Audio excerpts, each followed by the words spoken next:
Okay, mate. ENJ, and welcome to the group, by the way.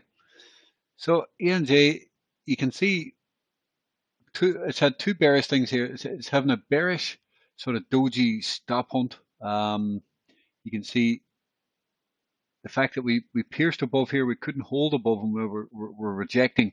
This is after quite a big move to the upside. Um,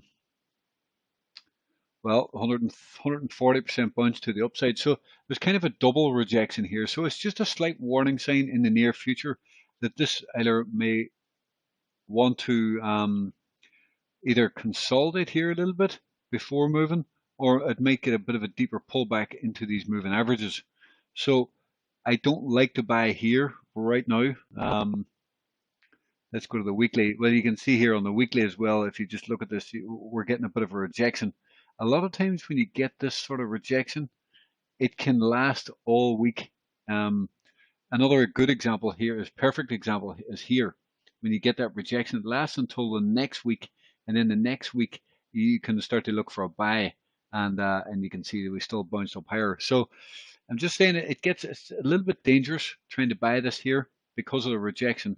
Now another example is right over here. See this red candle right here? Well, this red candle, it lasted all week. Once you get that stop hunt rejection, it lasted all week, and then the buying opportunity was the very next week. Okay, so you might just need some patience here on it, and maybe let it dip and then trade the new week at this point.